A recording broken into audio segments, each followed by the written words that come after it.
जिनकी कोई आमदनी नहीं, जिनकी आवाज आज तक सुनी नहीं गई, उन तक पहुंची है। जैसे जैसे पावर नीचे की तरफ चलती गई, जैसा कि लोकतंत्र में होना चाहिए, वैसे वैसे अनेक राज्यों में कांग्रेस का प्रभाव खत्म होता गया। ये इनटू इन्वर्टेड कोटेबल कोट है और यह है 11 अप्रैल 1997 का। और देवेगौड़ा जी की सरकार का जब विश्वास प्रस्ताव चल रहा था, उस समय अर्थ और अनर्थ में उलझे हुए आपके विद्वान महारथी श्रीमान चिदंबरम जी का यह वाक्य है।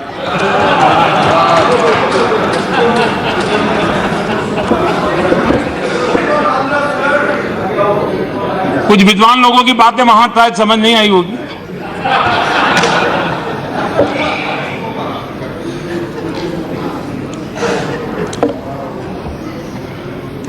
अठारह साल पहले अटल बिहारी वाजपेयी जी की सरकार ने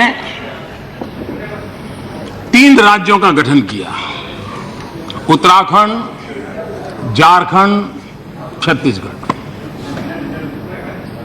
कोई खींचातान नहीं, न कोई झगड़ा, मिल बैठ करके जो जहां से निकले उनके साथ बैठ करके रास्ते निकाले और तीनों राज्य बहुत तेजी से, शांति से प्रगति कर रहे हैं और देश के विकास में योगदान है। लेकिन राजनीतिक लाभ पाने के लिए आंध्र के लोगों को विश्वास में लिए बिना राज्यसभा के दरवाजों को बंद करके जोर और जुल्म के बीच, हाउस ऑर्डर में नहीं था तो भी आपने आंध्र और तेलंगाना का विभाजन किया।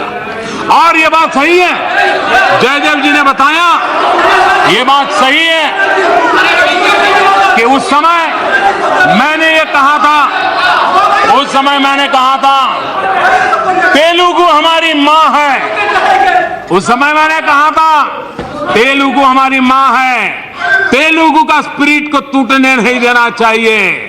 उन्होंने बच्चे को बचा लिया, मां को मार दिया है। हम सबका दायित्व है कि तेलुगु स्पिरिट को बचा लिया जाए। ये शब्द मेरे उस समय थे और आज भी मैं मानता हूं। लेकिन 2014 में और आपका तो क्या हाल हुआ, आपको लगता था एक जाएगा तो जाएगा लेकिन दूसरा मिल जाएगा। लेकिन जितना जनता इतनी समझदार थी, न ये भी मिला न वो भी मिला और आप पीछे ये मुसीबत छोड़ के चले गए। और आपके लिए नया नहीं है, आपने भारत पाकिस्तान का विभाजन किया, आज भी मुसीबतें झेल रहे हैं। आपने इनका भी विभाजन ऐसे किया है, उनको विश्वास दिलाया होता तो शायद ये मुसीबत ना आती, लेकिन कुछ नहीं सोचा। और मुझे बराबर याद है चंद्रबाबू का और वहां के हमारे तेलंगाना के सीएम का, केसीआर का, पहले साल बंटवारे को लेकर के तनाव रहता था, झगड़े होते थे, गवर्नर को बैठना पड़ता था, होम मिनिस्टर को बैठना पड़ता था, कभी मुझे बैठना पड़ता था। और उस समय टीडीपी की पूरी ताकत तेलंगाना के खिलाफ लगाए रखी, उसी में लड़ते रहे। हम उनको शांत करने की बहुत कोशिश करते रहे, संभालने की कोशिश करिए। और टीआरएस ने एक मैच्योरिटी दिखाई चीजों को, वो अपने आप विकास में लग गए। उधर क्या हाल हुआ आप जानते हैं। संसाधनों का विवाद आज भी चल रहा है। बंटवारा ऐसा किया आप लोगों ने, संसाधनों का विवाद आज भी चल रहा है।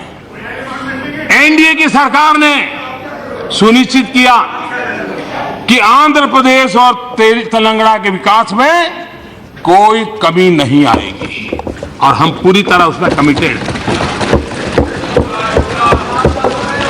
और हमने जो कदम उठाए, मुझे कुछ मीडिया रिपोर्ट याद है, कुछ मीडिया रिपोर्ट मुझे याद आ रही है।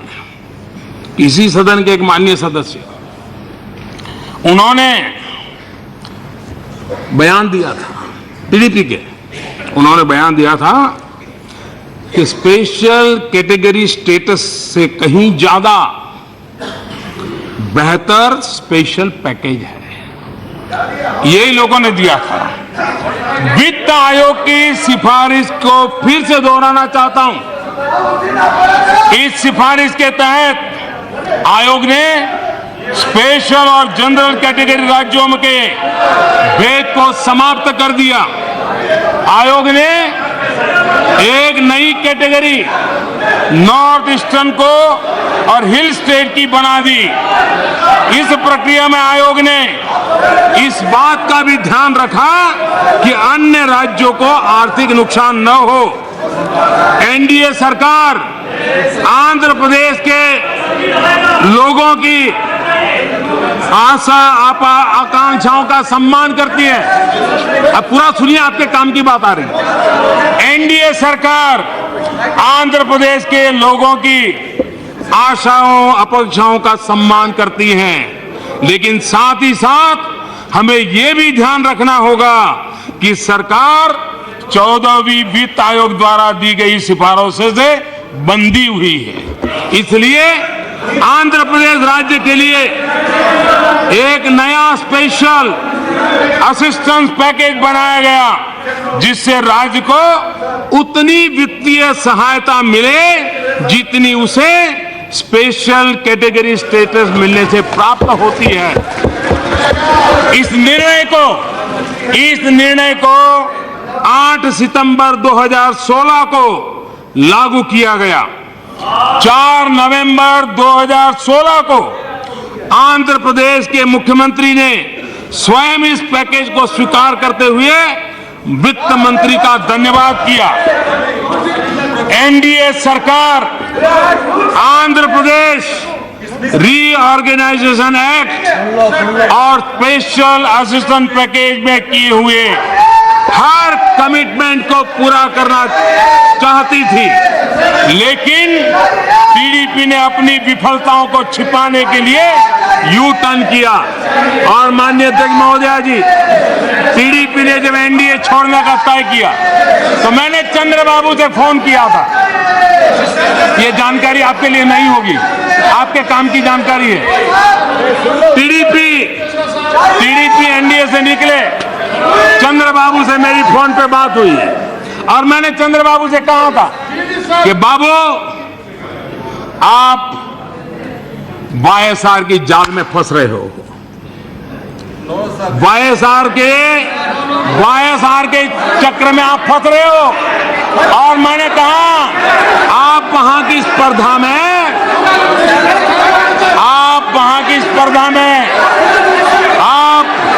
आप किसी हालत में आप बच नहीं पाओगे, ये मैंने उनको एक दिन कहा था। और मैं देख रहा हूं कि झगड़ा उनका वहां का है, उपयोग सदन का किया जा रहा है। आंध्र प्रदेश की जनता भी इस घनघोर अवसरवादिता को देख रही है। चुनाव नजदीक आते गए, प्रशंसा आलोचना में बदल गई। कोई भी विशेष इंसेंटिव या पैकेज देते हैं तो उसका प्रभाव दूसरे क्षेत्रों पर भी पड़ता है। और इसी सदन में आप भी जरा सुन लीजिए, इसी सदन में 3 साल पहले श्रीमान वीरप्पा मोइली जी ने कहा था, how you can create this kind of an inequality and inequity between one state and the other state. It is a major issue. After all, you are an arbitration. You are an arbitrator. ये बात मौली जी ने कही थी। और मैं आज इस सदन के माध्यम से आंध्र के लोगों को विश्वास दिलाना चाहता हूं, मैं आंध्र की जनता को विश्वास दिलाना चाहता हूं, चाहे राजधानी का काम हो, चाहे किसानों की भलाई का काम हो, केंद्र सरकार, एनडीए की सरकार आंध्र की जनता के कल्याण के काम में कोई पीछे नहीं रहेगी। उनके जो मदद कर सकते हैं हम करते रहेंगे। आंध्र का भला हो, उसी में देश का भला हो, ये हमारी सोच है। हम विकास में कोई असर नहीं छोड़ेंगे।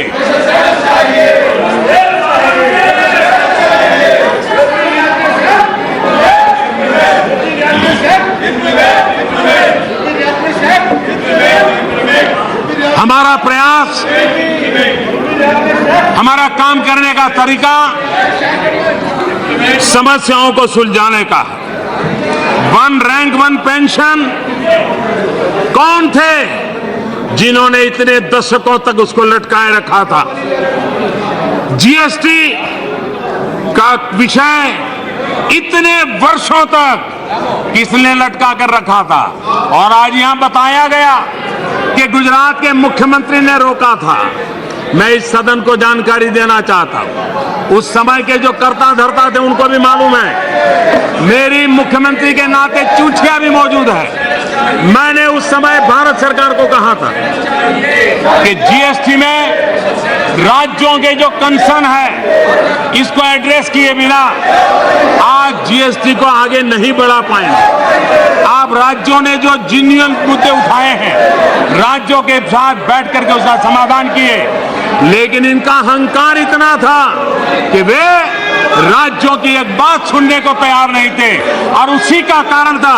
और ये भी मैं आज रहस्य खोलता हूं, बीजेपी के सिवाय अन्य दलों के मुख्यमंत्री भी, कांग्रेस के भी मुख्यमंत्री मुझे मिलते थे मीटिंगों में, वो कहते थे हम तो बोल नहीं पाएंगे, मोदी जी आप बोलिए, हमारे राज्य का भी कुछ भला हो जाएगा। और मैंने आवाज उठाई थी और जब प्रधानमंत्री बना तो मेरा मुख्यमंत्री का अनुभव काम आया और मुख्यमंत्री के उस अनुभव के कारण सभी राज्यों के कंसर्न को एड्रेस करना तय किया। सभी राज्यों को ऑन बोर्ड लाने में हम सफल हुए और तब जाकर के जीएसटी हुआ है। अगर आपका अहंकार ना होता, आपने राज्यों के समस्याओं को समझा होता तो जीएसटी 5 साल पहले आ जाता। लेकिन आपका काम का तरीका लटकाने का रहा है। काले धन पर सुप्रीम कोर्ट ने एसआईटी बनाने ने कहा था, कौन लटका करके बैठा था? ये आप लोगों ने लटका था। बेनामी पर संपत्ति कानून किसने लटका करके रखा था? एनडीए सरकार द्वारा खरीफ के समय में किसानों को न्यूनतम समर्थन मूल्य एमएसपी की लागत 150% करने का ऐतिहासिक निर्णय लिया गया। ये रोका था किसने? अरे आपके पास तो ये रिपोर्ट 2006 से पड़ी थी और आप 2014 तक सरकार में थे। 8 साल तक आपको रिपोर्ट याद नहीं आई। हमने निर्णय किया था हम किसानों को एमएसपी 1.5 गुना करके देंगे, हमने किया। और जब यूपीए सरकार 2007 में राष्ट्रीय कृषि नीति का ऐलान किया तो उसमें 50% वाली बात को खा गए, उसको गायब कर दिया गया। इसके आगे भी 7 साल कांग्रेस की सरकार रही, लेकिन एमएसपी सिर्फ बातें करते रहे और जनता को, किसानों को झूठा विश्वास देते रहे। मैं आज एक और बात को भी बताना चाहता हूं।